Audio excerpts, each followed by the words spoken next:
This video is sponsored by Bloom Audio. If you need great mixing and mastering, go to bloom-audio.com. They do a great job. I know this because I am them. If you ask anyone about SoundCloud, the first thing that comes to their mind most likely is SoundCloud rap. The next thing that comes to their mind most likely is that still a thing? Sorta? But that's a different video. The general consensus of music producers, artists, and listeners lately seems to be that SoundCloud has become a dead platform, citing what seems to be a lack of users, a drop in quality, as well as many other problems. I hope to explore all of these today. SoundCloud.com is an online audio platform for music, podcasts, audiobooks, and even stand-up comedy. It can be uploaded and listened to freely by users and even monetized with ads just like YouTube. SoundCloud was founded in August 2007 in Stockholm, Sweden by Alexander Young and Eric Walfors. The website launched in October of 2008. The actual original intention of SoundCloud was to help musicians collaborate by sharing recordings and discussions, but eventually expanded to being used for consumers as well. It was coming from MySpace's Throne and Fast. In April 2009, SoundCloud received approximately $2.5 million in funding from Doty Hanson Technology, gave them much more potential for expansion, which led them to reach 1 million users in May 2010. Then they got $10 million in funding in January 2011. The snowball just kept rolling like this until December 2012. At that point, SoundCloud reported to be reaching 180 million people per month, with 10 hours of content being uploaded per minute. For many people, SoundCloud is more than just a platform, it's a community. It creates some of the highest interaction between fans and producers and artists. One of the coolest things people liked about SoundCloud was the ability to comment at any point in a track, and you could see it at that point in the track. So if you comment at 2 minutes that this drop is great, or this bass is cool, they could see it on the track at that point in the track. It was one of the first platforms, or only platforms, to do this at that point. It had a decent way to DM people. You could start conversations with artists you like, or they could start conversations with their fans. Much more effective than something like iTunes, right? And you gotta admit, at least the DMs are actually findable on SoundCloud, unlike YouTube. If you compare it to something like Spotify nowadays, which completely removed all ability to communicate with the artist or fans, it's quite a bit different, and you can see why some people would prefer it. It's a pretty good way for smaller artists to get heard, found by labels and listeners. And in my opinion, I think SoundCloud works so well because of the idea, not necessarily the technology or the website behind it.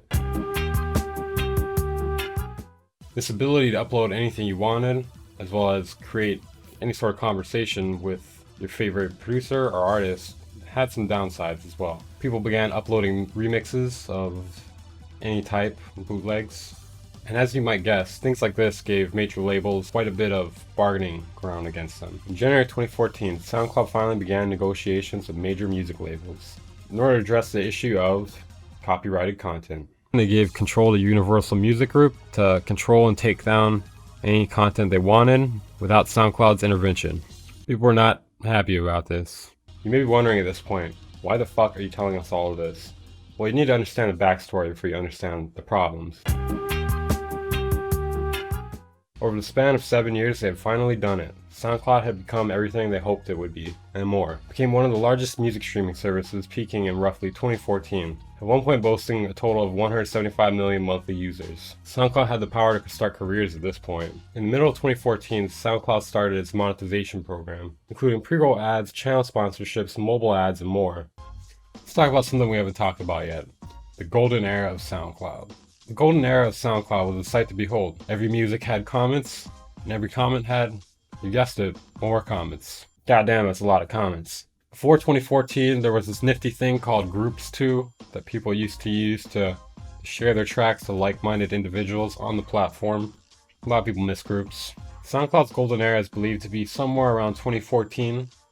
There's some speculation and debate about this. People claim that music was in a sweet spot of experimentation and uniqueness, as well as how far people dipped into reposting, or how much of an issue it became. If you guys are unfamiliar with reposting, let me explain to you guys what it is real quick. So reposting is a way on SoundCloud for you to share your song. It's kind of similar to the retweet on Twitter, where you share a piece of content to your followers. Whoever follows you, they have a chance of seeing it if they happen to be online.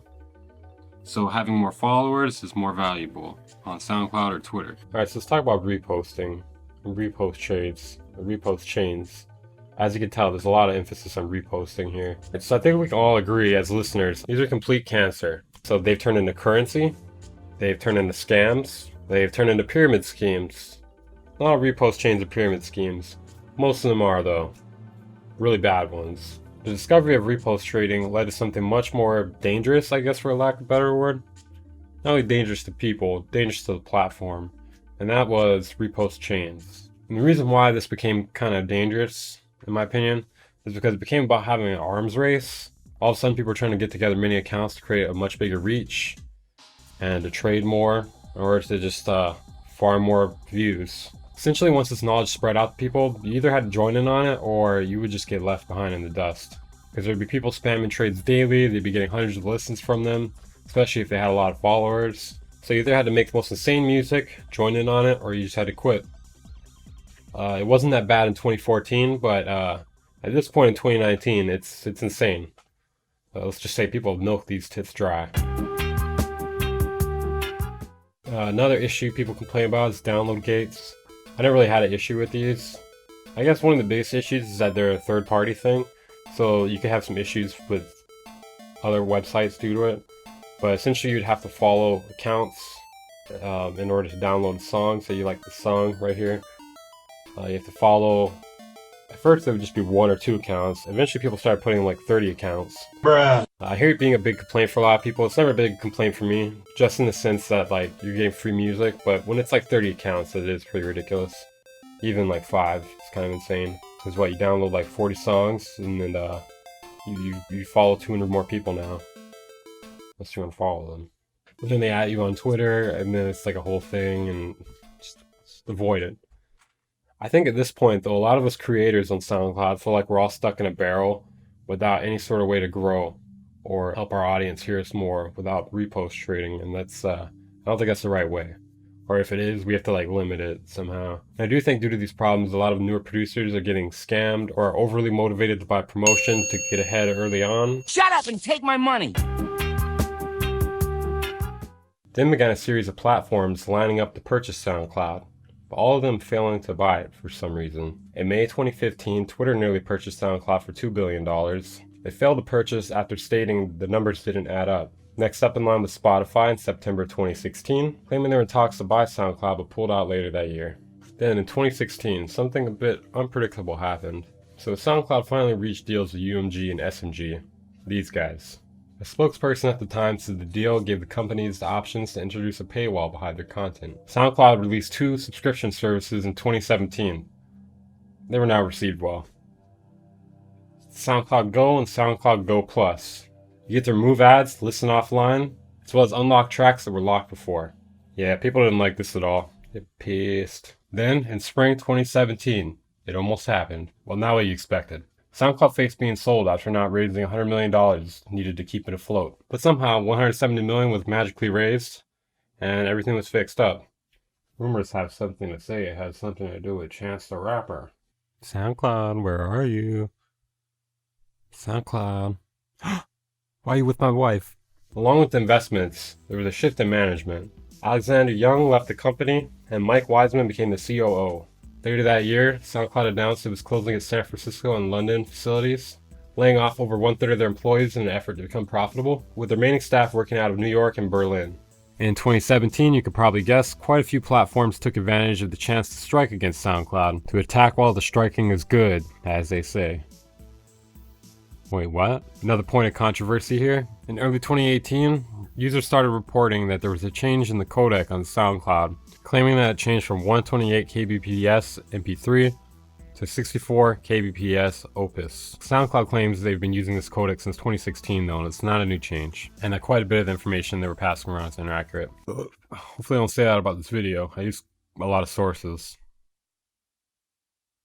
A lot of them.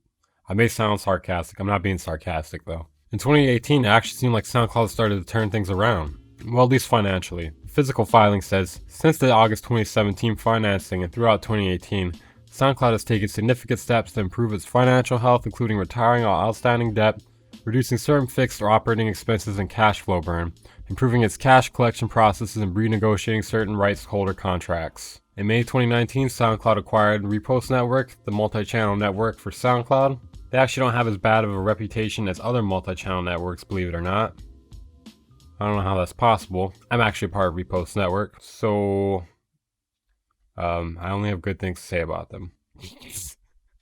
Repost allows artists to monetize their music. They were around before the SoundCloud Premier monetization program. They also let you make automatic and manual claims on YouTube for your music, as well as distribution or other help. In November 2019, hey, that's like a week ago, SoundCloud released a new feature known as Promote. I'm not saying it's pay to win, but it's a self-service marketing tool allowing you to promote your songs to the top of people's feeds and mobile apps, similar to YouTube's AdSense program. Basically, they'll allow creators to pay for ad slots to get more reach and plays on their music. I don't know if you guys have noticed this, but a lot more underground creators are not being featured anymore like they used to be on SoundCloud. Back in my day, a lot of people I knew would be on the charts. You could just like release good music, tag it a certain way, and then it would do well in the charts. More people would hear it, because people looking at the charts looking for certain genres. It worked out in my opinion. I haven't seen them feature an underground creator in years though. Now they have playlists kind of like Spotify does. And they're featuring all these really big rappers that already have pretty big followings. Hey, Weaver Beats, I recognize that guy. You may ask, why is this a problem? SoundCloud seems like it has people on it still. Let's look at the numbers. Let's see what's going on with the numbers. This part might seem really confusing, and that's because it is. I researched for hours, and I came up with some numbers for how many people visited the site between 2014 and 2019. But it's all separated by country, it's all done on third-party sites, and also the official SoundCloud page doesn't give you a very accurate depiction of what's going on. So I'm going to try to show you what's going on. From what I can gather, it seems like it's been getting less traffic in some countries recently, such as the United States, the UK, and the Netherlands. But in Spain, India, Brazil, it's all growing steadily. Found that a bit surprising. Another recent development in winter 2019. Hey, that's also like a week ago. Users started reporting that the SoundCloud Pro account is missing. That you can no longer purchase the SoundCloud Pro account. So let me clarify this here. There are 3 different options for creators. You have the free account, which used to have 3 hours of upload space, but now they added it so it's 15 uploads. Then there's a Pro plan, which is $8 a month, and then the Pro Unlimited plan, which is $15 a month. The Pro plan lets you get 8 hours upload time, and the Unlimited gives you unlimited upload time. So as you can assume, most creators go for the middle one as it's most cost effective. Well, recently it's been discovered that the Pro plan has been removed from their website. Aren't you guys loving this platform? Yeah, as you can guess, people are happy about it. Oh wait, people are pissed about it. People have been spamming them for weeks without a response yet. I did see them respond to Trippie Redd recently though, so if it turns out there's a resolution to this, I will put it in the pinned comment and somewhere in the description. I haven't heard anything back yet. It's been a week or 2. Crazy cat, sick cat, tell me, what am I gonna do with all this money? Stupid cat, retarded cat, tell me, what am I gonna do with...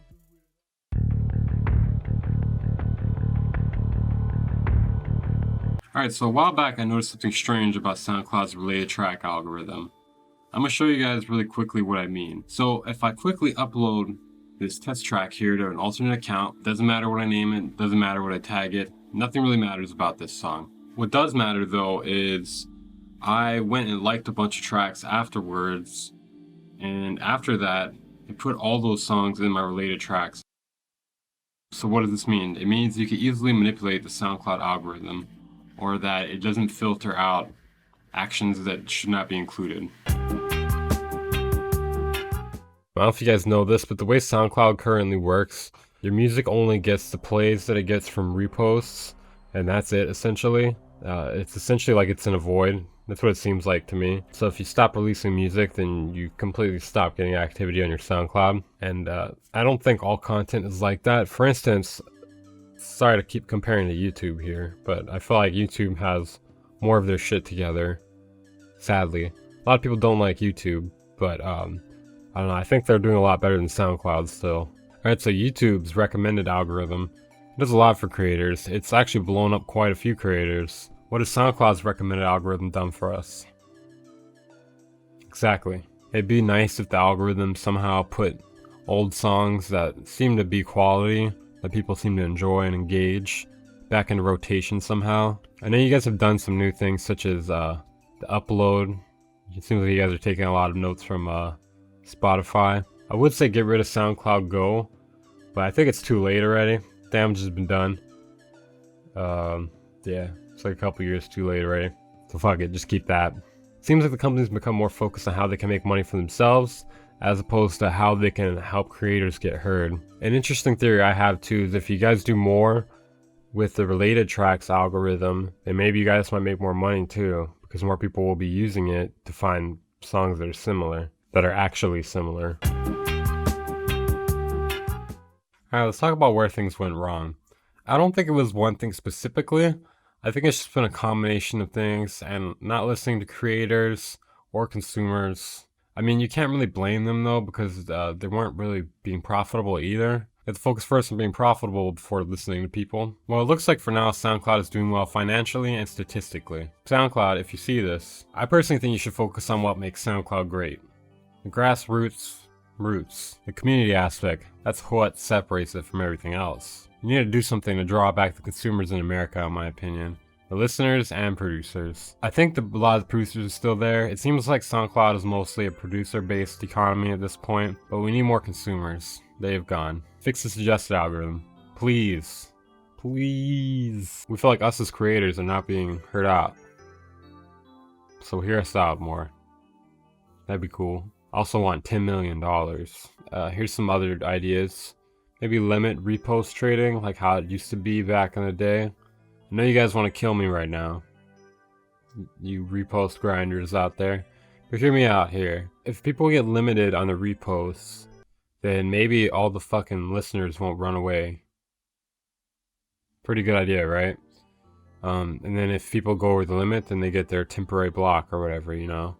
I don't know, I don't think it's a big deal. Alright, let's talk about the next solution I have. Let's ban Lil Pony Boy. I'm not fucking joking. This isn't a joke, dude. Ban him. Alright, so that takes us to our conclusion.